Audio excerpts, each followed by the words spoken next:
You are listening to episode 108 of the Autism Mom Coach, IEP Reboot. Welcome to the Autism Mom Coach Podcast. I am your host, Lisa Candera. I am a lawyer, a life coach, and most importantly, I am the full-time single mother of a teenager with autism. In this podcast, I am going to share with you the tools and strategies you need so you can fight like hell for your child without burning out. Let's get to it. Hello, everyone, and welcome to the podcast. For this week's episode, I am going to be playing an abbreviated version of a previous podcast episode 57 with Amanda DeLuca and Kirby Morgan, both who are mothers of children with autism and IEP advocates. I wanted to play this recording for two reasons. First, I want to give you an IEP reboot before next week's 3-day IEP boot camp that I am hosting on my Facebook group page, the Resilient Autism Mom Group. And second, I need some time to prep for next week's 3-day event. So if you are interested in learning more about the IEP process, if you want to get tips and tricks for someone who's been at the table for 14 years, and you want to be in community with other mothers who are asking questions that you may need the answers to, you want to join my Resilient Autism Mom Group on Facebook now.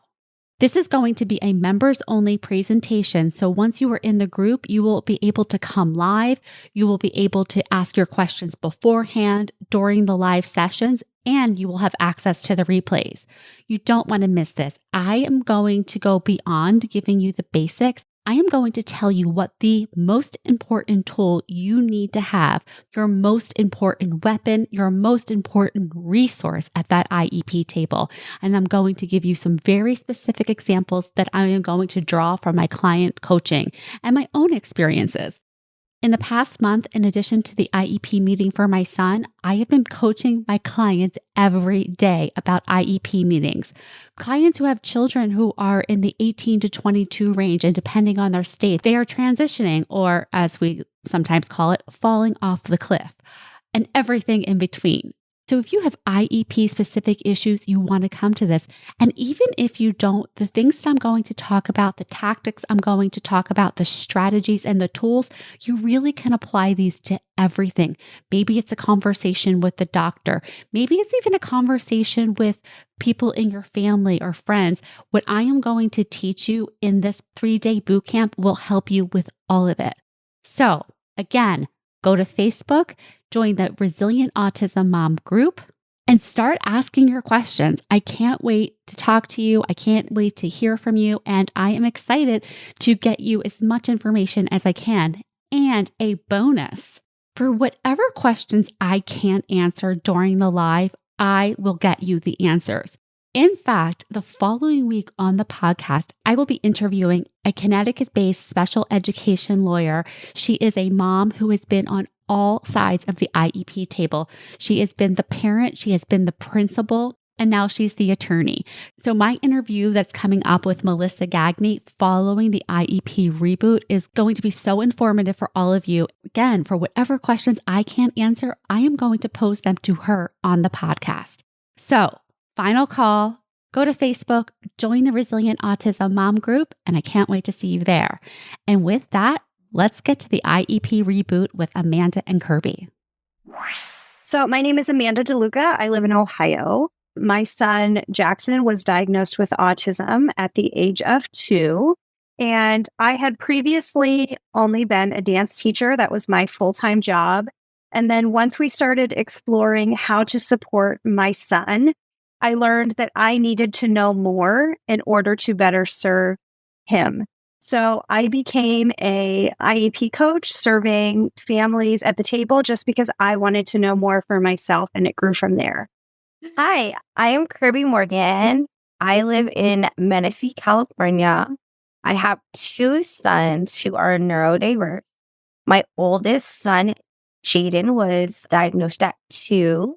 He is now 12, which is hard to believe. And Jackson is 9. And he's just walking through his ADHD diagnosis now, and we're working to understand it and how to cope with it. But I became an IEP advocate when my son was at age 5. It was our transition from our safe preschool to now the big kindergarten, where I really noticed that dynamic of the team or the dynamic of like openness. When Kirby and I met, Kirby was the angry advocate and I was, but we can work together. And I'm like, you need to take this course. I promise you, you can work with the team and still get the same result. She's like, I don't believe you. So I'm going to take the course and then we'll come back and discuss. And she was like, and here we are. And when you say course, are you talking about the training? Yeah. So Kirby and I are both a part of the Master IEP Coach Network. And we both went through the Master IEP Coach Mentorship. Because I was rainbows and butterflies when we were helping parents, and Kirby was like, but the law says. We learned there was a middle ground and that we offset each other nicely. So we became collaborative. Listen, if I would say good cop, bad cop, but there is, certain roles to be played by all, right? Mm-hmm. So Kirby, when you're talking about like researching the statutes and things like that, I mean, that definitely resonates with me because, I am an attorney. And one of my struggles as a parent is the disconnect between, the law might say that, but this is actually what happens in my district. And that frustration of that disconnect. Can you speak to that? Yes, because it's a huge pill to swallow because it's not the way the law reads. And I know you know this as an attorney, it's very interpretable. However, any interpretation of what this statute says is not what is happening in my kid's school. Mm-hmm. When I walk in, that's not what I see. But I had to really drum it down. Amanda helped me with this to see it as, is my son's needs being served? Is my son safe? Is my son getting the services he needs? Is this working? And it was really, really hard because I know I could be in due process 1,000 times a year, but where is that going to get me? That was the hard realization for me because it was either going to be a due process fight every time because the law was the law and technically they were breaking it and I could prove it.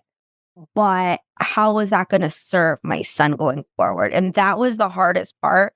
And that was like the biggest, like, when she told me about the course, I was like, okay, I'll take it, but like, I'm not buying it. Well, I think I am in complete agreement with you. And I have this conversation with so many of my clients who come across an issue where it is clear that there is a discrepancy, but it's always like, is the juice worth the squeeze? Like, is the amount of energy, time, resources that you put into this, like what's the net result going to be? Is it worth it? Can we get it another way?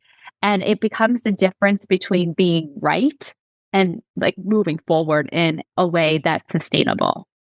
Well, and the pandemic has really shown us there are other ways to support our children that were not written out in IDEA law, that we've really had to sort of adapt and move forward because we were living in times that we had never seen before.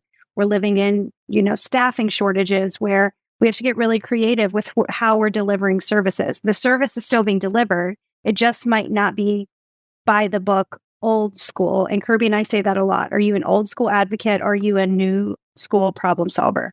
We're problem solvers. That's our job. So when it comes to the IEP table, one of the struggles that I have is that I just want to be mom at the IEP table. And the fact is that we play so many other roles, advocate being one of them. But for the two of you, you are actually professionally advocates. So I'm just wondering how that plays out when you're sitting at the table with your team and your interactions. Like, do they know that you're an IEP advocate? Do they know that you know what you're talking about and that you can back it up? Like, tell us a little bit about how that goes for you. So my son's school knows what I do.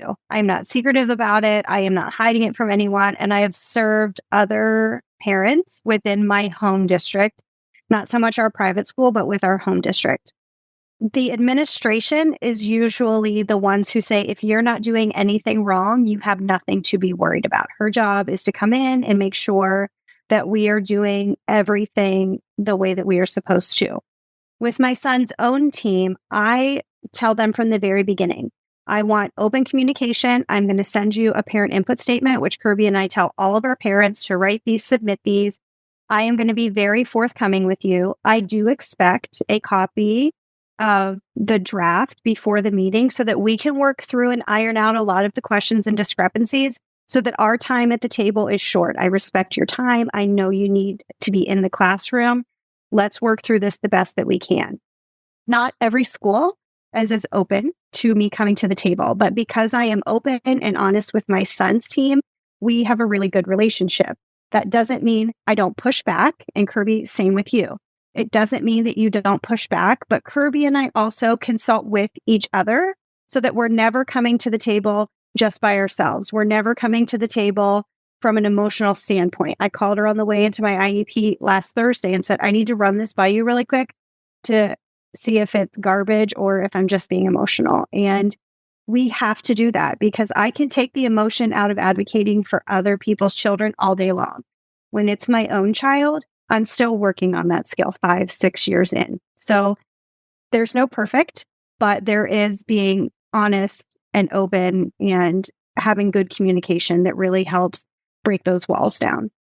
Yeah, I love that. And, one of the things that you mentioned, and we will circle back to that later, is the parent input statement, because I think that is such an important piece of the role that we play. And so many of us don't even know about it until our advocate tells us. Mm-hmm. So, okay, Kirby, how about you? So here, my husband is retired Navy, and so we moved a lot depending on where my husband worked. So very quickly, I both served as advocates for clients and attended IEP meetings for my son in the same districts. So even before we moved to where we just moved and built our house, I knew the team, the most of the district team before I came in as a parent. So a lot of them know me. It's no secret. And I think that it is so much easier to advocate for a client than my own son. I think I know my son so well. So when things are said that I don't agree with, I take it so much more personally. And I always try to have my husband go, number one, because he's like the complete opposite. He's really bad. He's like, okay, Stu, he's a real nice guy. Like if I'm getting, a little bit too, because I can argue, not to say I like to be right, but I like for my points to be heard and acknowledged. And sometimes in those meetings when we're at a disagreement, my husband will like stomp on my foot or like turn it down a little bit. It is a lot harder. But I think that as long as the team, I have now a reputation where they see me on the team and they're like, oh, happy that it's not a different advocate because they know I'm there, because we all at the end of the day have the same goal. We want to work together. We want this to work. Nobody wants to sit in 5 due processes. Nobody wants to go to mediations because it just takes time. And that's time that is the student is not getting what they need. So I think once the district team really gets to know who you are as an advocate, the respect is always there and it's always mutual. I'm always welcome. I think we've grown in our practices and in our skills because, in the beginning for me, my advocacy was quantity over quality. I wanted more minutes, more services, more.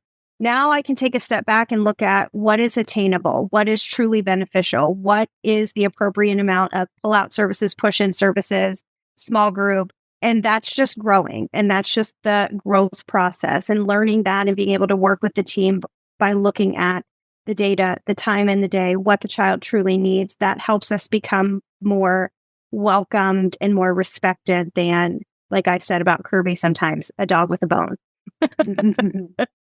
So I want to shift a little bit from being an advocate to hiring an advocate, because one of the things I hear from folks about this decision is they're concerned that it will negatively impact their working relationship with the school, that they will be offended, that they're no longer going to be friendly, that they could take it out on them or their child.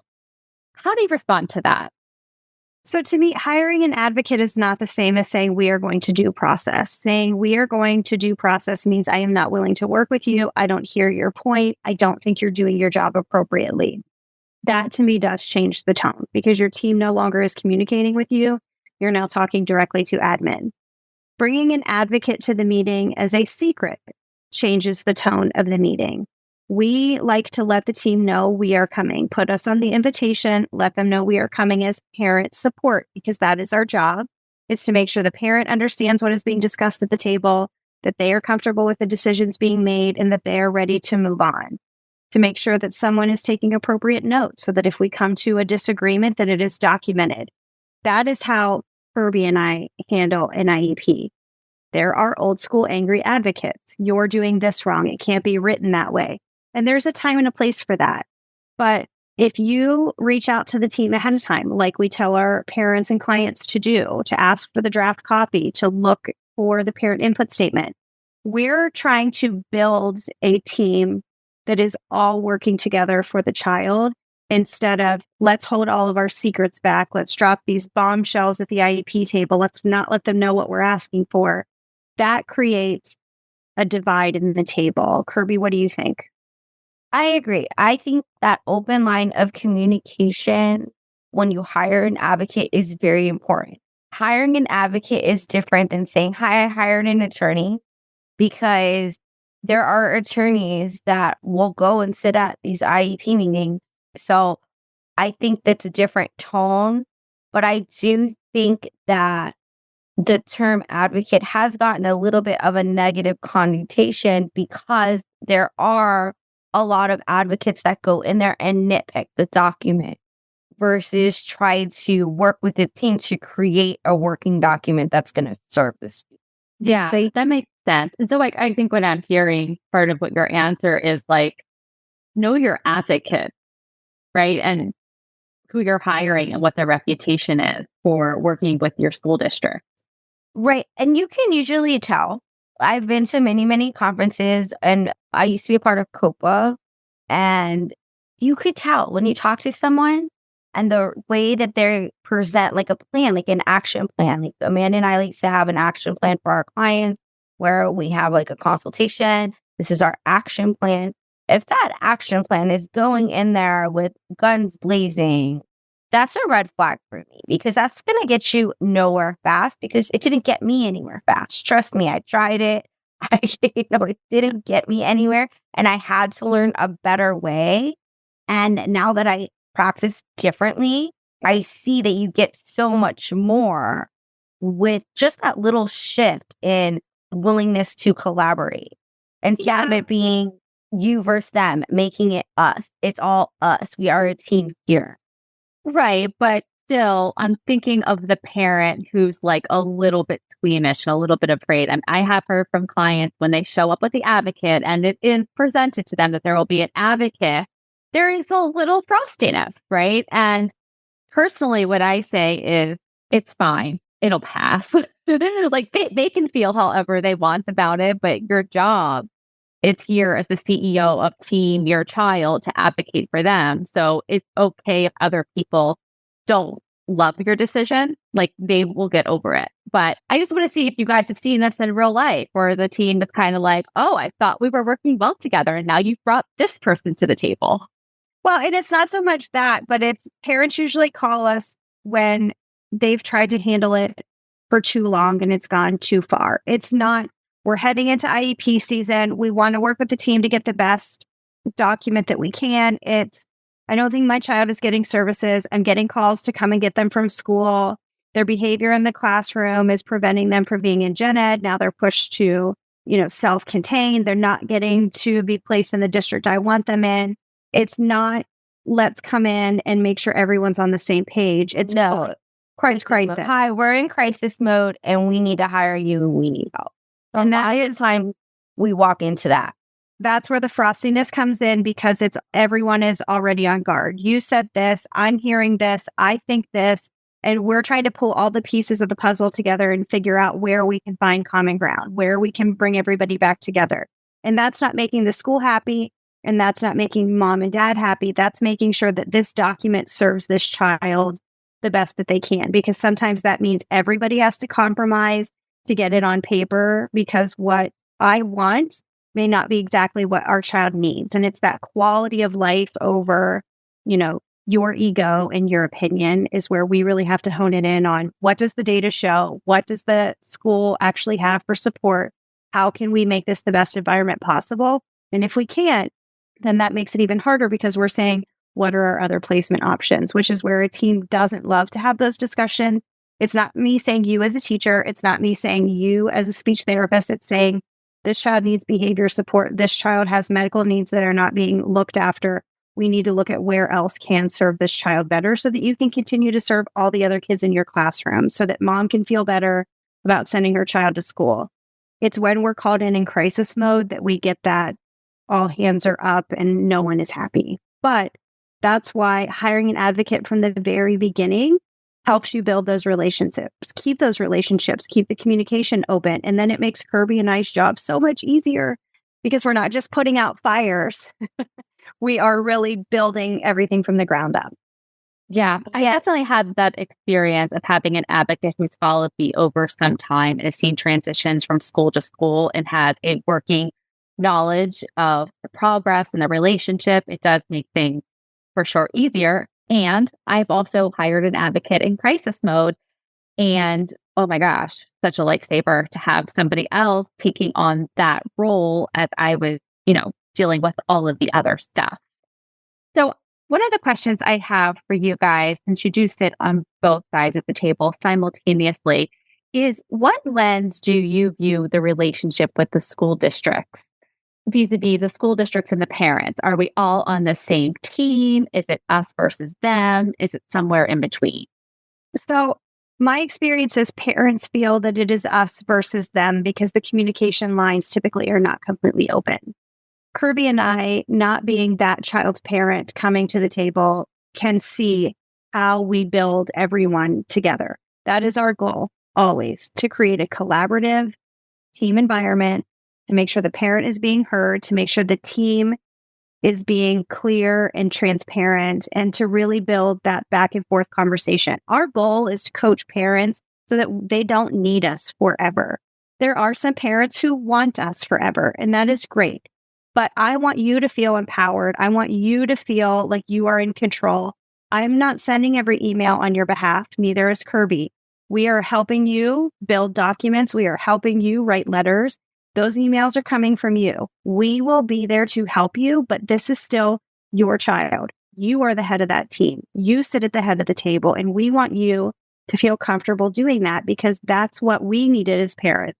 So those are the services that we are providing for families. Yeah, and I think our goal is for it to be a team. And I think a lot of the time when we walk in, it's very much us versus them. But I think the reality is it ends up somewhere in the middle. But the goal is always for the team to be completely collaborative, because we do want that transparency, and we want the parent to feel like they know what's happening. Most importantly, the number one thing I get called for, Lisa, is parents have no idea what is happening once they drop their kid off at school. They have no idea until they pick them up. And then months later, an incident will happen. And that's when they want to hire. And it's like, they just throw you in, and it's like you have to figure out. And there's just so much missing information. So I feel like parents kind of have to really start making sure there's communication, because without communication, there is a lack of knowledge of your kid's school day. Well, how does the parent make sure that there's communication? Just assuming that the parent has asked the questions and maybe not received the feedback. So I have a top 3 with clients, and one of my top 3 is communication. So you need to ask your team, what is their preferred method of communication? I prefer email because I don't want to answer my phone. But if I'm emailing a teacher who doesn't check her email, that's not good communication, because I didn't ask her what her preferred method of communication is. With our older kiddos, Kirby's son is about to go through this transition phase again because he's older. I don't want a piece of paper coming back and forth, because at Jaden's age, Jackson's going to hide that in his book bag because he knows how his day went. He's probably not going to want me to see it. Is it through an app? Is it through email? And Kirby and I use this example that I've used since day one. I don't need to know that he made a macaroni necklace. I don't need to know that he preferred blue Jell-O over orange Jell-O. I need to know, did he keep his hands and feet to himself? Did he stay on task? How many times did you have to redirect him? Did he complete his work independently? How modified was it? Those are the things I need to know. So I am very upfront with my team. Here's what we are targeting right now. I want it broken down into the block schedule of his day so that I know if we are seeing behaviors, during what time are they, during what subject, how do we work through it? And I also want to know what the consequences were, because I can tell you withholding recess is never okay with any of my clients. So if that's written on a paper, it's time for an emergency meeting.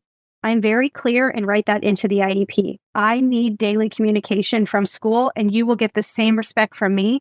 If he didn't sleep last night, you're going to know about it. If we had a med change, you're going to know about it. I am going to be equally as transparent with you so that we can work together. So that if you're not getting that daily sheet, let's say it's been 1 day, things happen. 3 days, we need to call the team and say, we need to have a meeting because it's written in. I need to know what's going on. I'm not a big fan of secrets, so I just lay it out. Here's what I expect from you. Here's what I want written in. And if that can't be done, you need to tell me exactly why so we can figure out what the solution is. And honestly, Lisa, I wish I could say there was like this magical place you go and it tells you these things, but there's not. Because if there was, me and Amanda would have known because we were on Google, like figuring this stuff out for years because we wanted to best serve our child. Yeah, there is no tidy to-do list, right, for every little thing. I mean, for my son, I had the experience that when we first started out his first school, they always did the communication logs. But when we went to the next school in another state, they're like, we don't do that, right? And so trying to broker that, because that was something that was really helpful for me. But had I not had it in my first school, wouldn't have known about it, right? And there's so many of these things that we do that we figure out because of figuring out what works for our children and then getting the team on board with that plan. What's important to say, though, is they said, we don't do that here. Show me the policy. You mean you've never done it before? Doesn't mean it can't be done. That means it's not what you're used to, but it is individualized for a reason. So, yeah, no, absolutely. But, what I was hearing from them is, right, like, we're not going to do that. And then again, it's also like, is this the fight that I pick? The first day of a new school in a new state, right? Like, and so we did it their way for a little bit, but then we ended up doing it my way. I also want you to answer the question, maybe you do it at some point during your tips, is like when you as a school aren't seeing things the same because you're literally not seeing the same thing. Like the kids, say the kids like full at school and they come home and they're like bonkers, right? Like what happens there? So let's just shift to some tip and let's just think about the parent. They've just gotten maybe a diagnosis. They've just gotten the IEP and they're going into their first meeting. What would you tell that parent, not only for that first meeting, but just in terms of like the road ahead? So I think it's important to know that that IEP document is not being read to you to just say yes or no. And in that first IEP meeting, I think that's what it feels like for a lot of parents. Here is what they are offering. I have to take this. Your input, your data, your questions are a part of this meeting. You are an equal member of the team. I did not realize what that truly meant in the beginning. I felt like they were offering me the best that they had, and I had to take it or leave it. And that is not the case. And no one is going to tell you that. That comes from learning, doing your research, hiring someone, joining our community, and doing the trainings. That you should be in the process of developing this document with your team. Your parent input statement, which is something else that if this is your first IEP meeting, you have not heard about. So Kirby, I'll let you talk about that. Should be submitted to the team ahead of the meeting to outline your expectations, your goals, and all of that. And also making sure the communication is outlined, making sure you know what are your top 3 priorities. What are you going to say, okay, I'll give on? What is not a negotiable? If you are worried about safety, that goes in the non-negotiable. If your child has medical needs, that goes in the non-negotiable. But there are some things that we might have to be like, yeah, let's try it your way for a little bit. Let's agree to meet in 3 months and look back over it. That document is working and moving and changing. It doesn't have to be signed and set for a year. You also don't have to sign it at that meeting. And I think that's another thing that people don't know going into their first one. So Kirby, do you want to talk about parent input, data collection? Because that's another topic that we love, and not signing right from the get-go. Yes, I want to say first too. When I went into my first IEP meeting, I had no idea. My husband was like, "Do you want me to take off work?"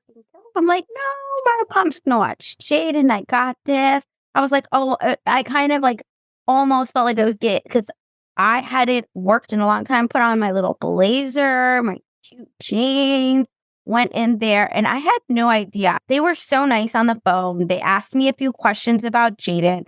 I brought in a stack because, like I'm that type of mom. Here's all the information from all the therapies and all the places. And I was flabbergasted, first of all, at how many people were at that table that I didn't know and that I didn't know were going to be there, because it was his initial IEP and they didn't formally send me an invitation. I signed the invitation at that meeting. So one thing I always want to stress is that you should know who's going to be at these meetings. It shouldn't be a surprise when you get there and there's a whole table. Kirby, didn't know that. Kirby just was like, oh, there's 12 people here. So then I sit down and I didn't realize how completely formal it was going to be. Because when you're entering the district with a young child, it would seem so friendly and, oh, we're going to work together. We're going to, read all his reports and he's going to get everything he needs here. And it was just very reassuring. So then I get there, they lay it all out and they tell you to sign. And I'm thinking, oh, these nice people, they're going to help my son. They have all these great plans. They have all this experience, all of these experts. They know so much. And you sign on the dotted line because you don't know better. However, what really happened was I attended a meeting for 3 hours and talked about all the things my son was struggling and all the assistance he needed and all the parts of the back of the charts that he was way off of. And it was very emotional and it was a lot. And a lot of things were added during that meeting and crossed out. That the computer was passed around to these 12 professionals and the document was changed. And at the end, I didn't have the mental capacity to sit there and read it all, but I signed it. One of the things you guys mentioned earlier was collecting data and parent input statement. And so give me an example of what data is, how you collect it, and how you present it. So as you're at your first IEP meeting and they are reading you the goals and the objectives on how they are going to achieve the goals, there is a section that is often skipped over, and it is the data and observation. This is checked boxes or a few different ways of collecting data that the team is going to decide upon. This section is often skipped over as if the parents don't have any input here. We want to make sure that you are getting appropriate measures of the objectives and the goal to show if your child is or is not making progress and that the time is being dedicated to this goal. So that could be classroom observations, work samples, etc. So that when you are getting report cards and progress reports, because that is part of your child's academic career, that there is data that shows you how they are doing, what percentage they are getting accurate, and how it is moving along. So make sure that you are taking a moment to pause, ask about this section, and let the team know that when the progress reports come out or the report cards, that you want the data along with the progress report. So you are getting real life examples and accurate information each 4.5 or 9 weeks, whichever you decide upon. But again, don't let them tell you. Make sure you're having a conversation so that everyone is on the same page before you move on. this is something you could put into your parent input statement, which is a very important document that you write. It's almost like a vision statement. This is my input for this school year, and these are what is most important to me. This is what we are working on. This is what works for my child. And me and Amanda like to say it's not a dumping ground for all your complaints and all your concerns. It's where you get to the nitty gritty of your list of grievances. Right. That's for somewhere else. That's for your journal. This is like, let's get down to the really strong points that we need to work on this year and that are very important to me. Because what's important to me may not be important to you. So it's really important you figure out what you want to see. So daily communication, data with your progress reports. If your child is entering preschool and working on potty training, and that's really important focus, and maybe you want to log on that. Or your child needs medication, that's non-negotiable that the nurse and you have communication, and those types of important things. And since each child's different, it's really important that as the parent, you take the time to nail out maybe 3 to 5 points to write in your input statement and present to the team. And I would say as soon as, like if you're going into preschool or kindergarten, as soon as you know who your new team is, so that there are no surprises and you are, showing up with transparency, because that's what we expect from them. I send my parent input about a month ahead. I know that we're going to be meeting. I know they're going to start writing goals, and I want them to know what my priorities are, what has worked, what hasn't worked, so that as they craft the document, they already have my input. So there's no too soon, but if you wait until the day of the meeting or the day before, then it's not going to be reflected in the document. So just some timelines to keep in mind. Yeah, and I would add, as somebody who has a longer history with this, my son's 15 years old, is that in those parent input statements, I will sometimes incorporate the communications we've already had, as I've documented to you in the emails over the last 3 months, right? Because I am emailing with that team every single day. Like if you just add up all those emails, I've written a book, and I know all of you have too, right? But to have it in that meeting, because that really is the record. That's the official record. Our emails aren't so much the official record. So it's like however you can get your concerns into that document. It's really important. So Amanda and Kirby, you're talking about collecting data. And one of the things I'm curious about is when the data that they see at school conflicts with the data at home. So let's just say that your child is staying regulated in school and they are having what appears to be a great day, but then they get home and they're completely dysregulated and you're having a lot of behaviors and issues at home. How do you address that? So we're actually living this right now. So my son's home team is at school today doing an observation. And of course, it's perfect at school. So what we're looking at is, what is their praise ratio? What is his block time schedule? How many choices are they giving? What rewards are they working for? What does the workload look like? Is your child melting down when they come home because after they've been at school and they're home, now they have to do homework? Then we need to look at reduced workload. We need to look at maybe work done to mastery instead of all this extra busy work. Are they taking sensory breaks? What do those look like? At what point are we getting too far tipped? So having that communication and the breakdown of their schedule really helps look at that. How are they ending their day? Are they ending their day dysregulated because they know they have to get on the bus to come home? Then maybe that's a trigger point we need to look at. But utilizing your home team with your school team helps them to see your child across all environments, which is where we're at right now. School is perfect.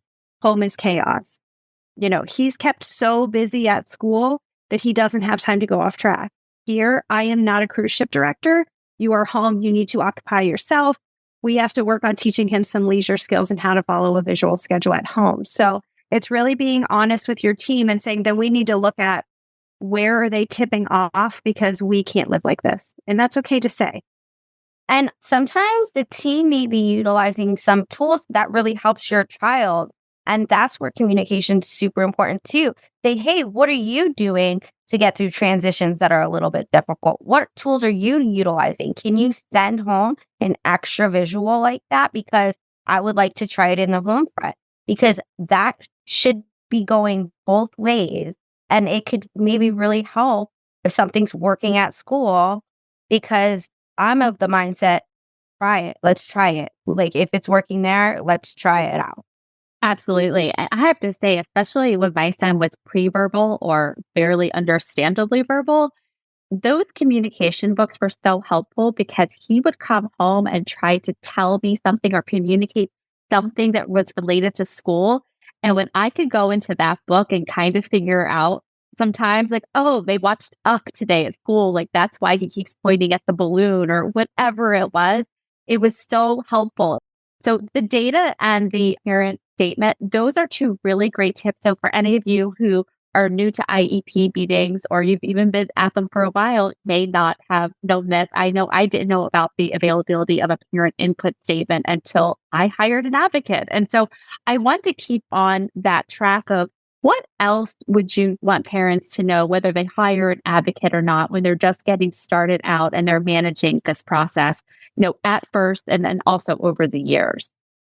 So the first question that we always ask a client or advise a parent is reach out to your team and request the draft copy of the document. That way you can read over it. We can read over it with you. We can look at it and figure out what we want to change or adjust or ask questions about. Some states require a draft be sent.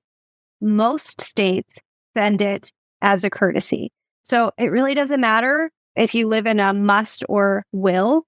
Reach out and request it because it is common courtesy to have it sent to you. That is an email. That is not a talking to your teacher in the pickup line.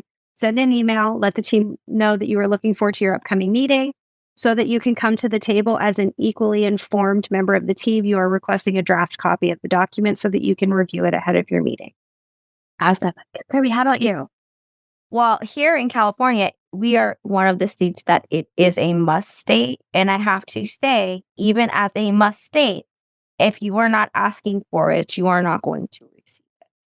So I think just keeping the open lines of communication and making sure that in your IEP document, you really stress the importance of having your progress report include data. Because a lot of the time, you will get home a progress report and it will just say goals and objectives, nothing more. It will have the goal and say goals and objectives.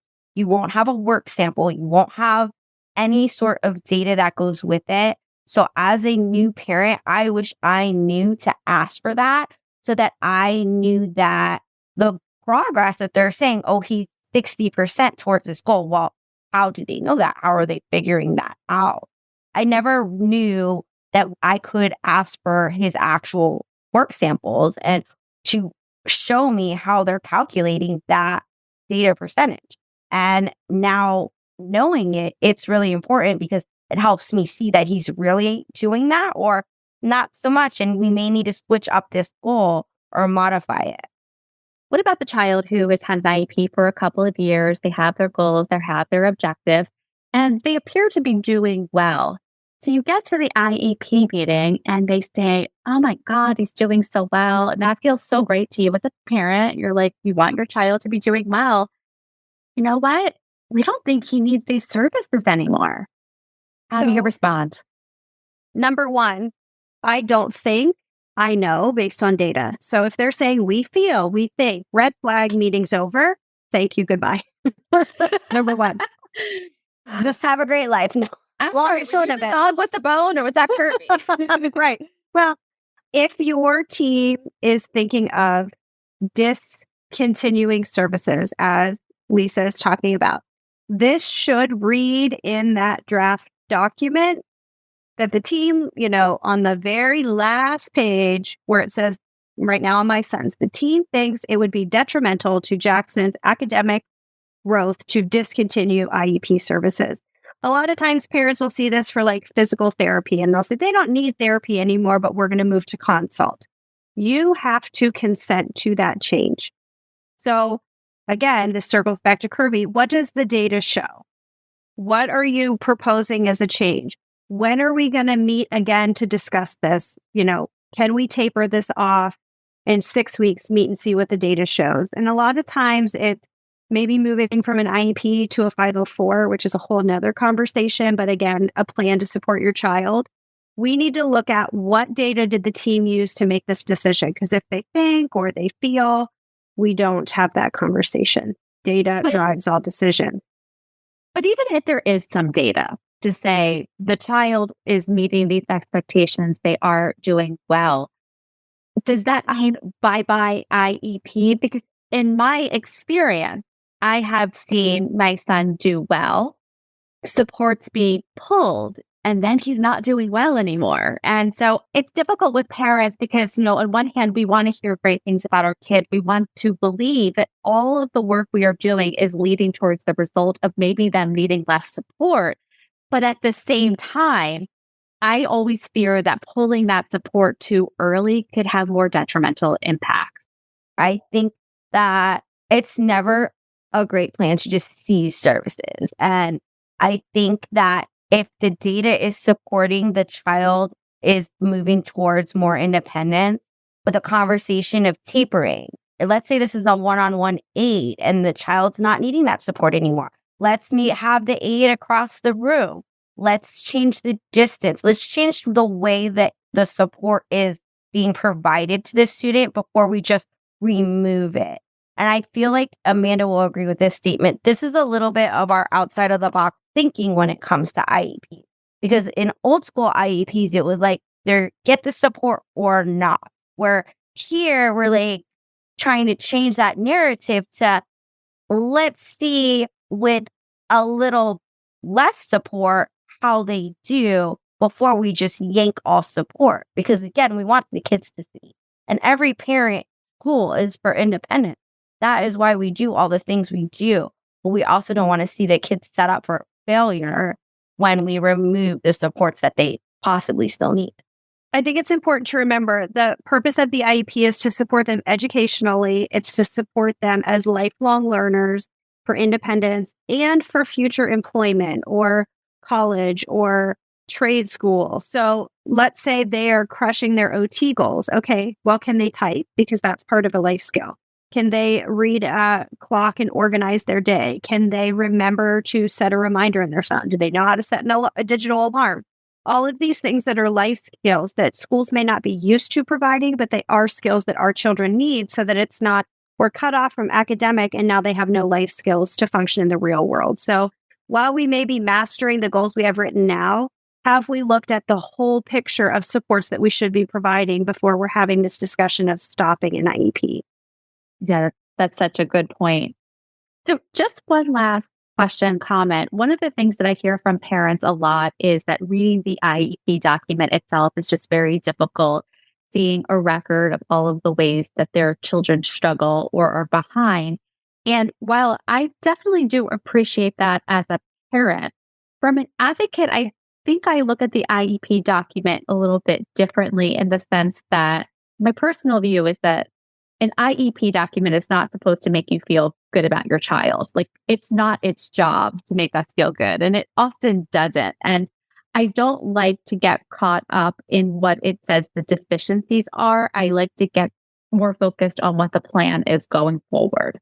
And so I just really, in your personal experiences, because I know you guys look at these professionally, but you also look at them as moms. And so how do you manage that discomfort for yourself? So a couple of things is, number one, your IEP should not just be filled with can't statements. And if it is, that's what Kirby and I call old school IEP. So my son can't wait for 5 minutes, but he can wait for 3 minutes. Flip the verbiage. Our goal is to get Jackson to wait for 5 minutes. We are currently at a 3-minute wait. There is a way to flip it. I understand how difficult it is when I read property destruction and does not respect others' personal property. That hurts me as a mom because I know that is not how I raise my children, but it is part of Jackson having autism and being a learner at school. So I really focus on these things are difficult. These are the things that need to be said so that he can receive services. This is your gateway into services. And here's the thing. Once the meeting is over, you have your big girl cry, you sign the document, and you put it away. It is the school team's job to manage that every day. That is not your job to manage it every day. I think that's such a great way it is a gateway to all of the services and all the progress that you want to make. I think that's a beautiful way. And also, yeah, it's hard. So have your cry, process that emotion, let it out. Kirby, how about you? Because you're not just doing this for one kiddo, it's now 2 kiddos. So tell us about how you managed your own discomfort around reading a document that's not, exactly fun to read. Yes, it's definitely hard when you hear the term self-injury and, that's your baby. You want to put them in a bubble and protect them. But I know that creating a strong plan is the best way to support my son. And now going through it with a totally different kiddo who has never had anything positive, it's really eye-opening. And it's like, it does hurt my mama heart a little bit. But at the same time, I know I'm there for a purpose. I am there to get him the support he needs to succeed. And keeping that mindset during the meeting is what helps me. And then I do have like Amanda says, have a nice little cry after. Just take your moment. Don't even read that document right after. My advice is read it the next day after you've had your cry, after you've processed it a little bit, then pick it up before you sign it and reread it.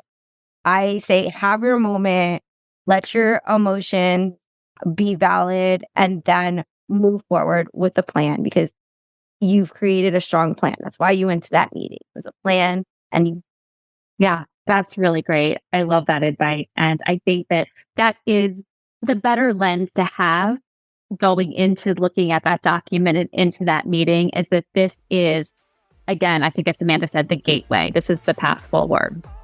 That's wonderful. For both of you, thank you so much. Thanks for listening to the Autism Mom Coach.